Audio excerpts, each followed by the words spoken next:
कुछ भी हो सकती है, लेकिन आपके पास जो पर्टिकुलर में नाम होंगे वो एज इट इज होंगे। तो आपको ये ध्यान से देखना होगा कि भैया मेरी लायबिलिटी साइड में कौन-कौन से नाम हैं और मेरे पास जो एसेट साइड होगी उसमें कौन-कौन से नाम होंगे। यानी कंप्लीट बैलेंस शीट वो आपको बना के देगा क्वेश्चन में, जिसमें एसेट साइड भी होगी और जिसमें कौन-सी वाली साइड भी होगी, लायबिलिटी साइड। अब सबसे मेन काम जो होगा वो क्या होगा? आपको ये कन्फर्म करना होगा कि भई मेरे जो डाटा हैं, वो डाटा किस एक्टिविटी में आएँगे। तो आप क्या करें, सबसे पहले अपनी पेंसिल लेके बैठ जाएँ। जब भी आप क्वेश्चन करें, उस क्वेश्चन के अंदर आप अपनी पेंसिल ले लें और ये आप कन्फर्म कर लें कि ये ए एक्टिविटी में आएगा, बी में आएगा या सी में आएगा। क्योंकि ये नाम जो हैं वो अपनी जगह फिक्स हैं। ये नाम नहीं बदलने वाले। आपके क्वेश्चन में केवल अमाउंटें बदलेंगी। क्वेश्चन कोई भी आ सकता है। फॉर एग्जाम्पल शेयर कैपिटल अपनी जगह एज इट इज आएगा। अब शेयर कैपिटल की अमाउंट यहाँ हो सकती है 3 लाख, यहाँ हो सकती है 4 लाख। 3 की जगह वो 5 भी दे सकता है, 6 भी दे सकता है, 7 भी दे सकता है, 10 भी, 50 भी, कुछ भी अमाउंट कर सकता है वो। लेकिन नाम तो शेयर कैपिटल ही होगा, नाम चेंज नहीं होगा। तो सबसे पहले आप ध्यान रखिए, शेयर कैपिटल हमेशा सी एक्टिविटी में आए।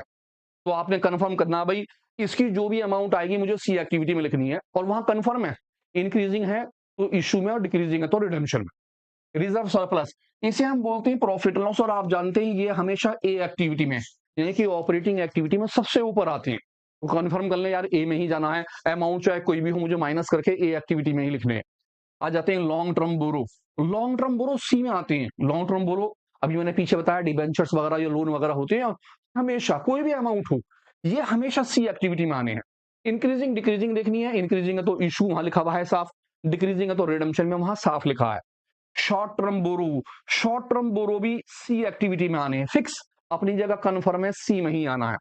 Trade payable, trade payable current liability होता है और आप इसे हमेशा ए एक्टिविटी में लाइबिलिटी के अंदर इंक्रीजिंग करंट लाइबिलिटी शो करेंगे और डिक्रीजिंग करंट लाइबिलिटी में देखेंगे।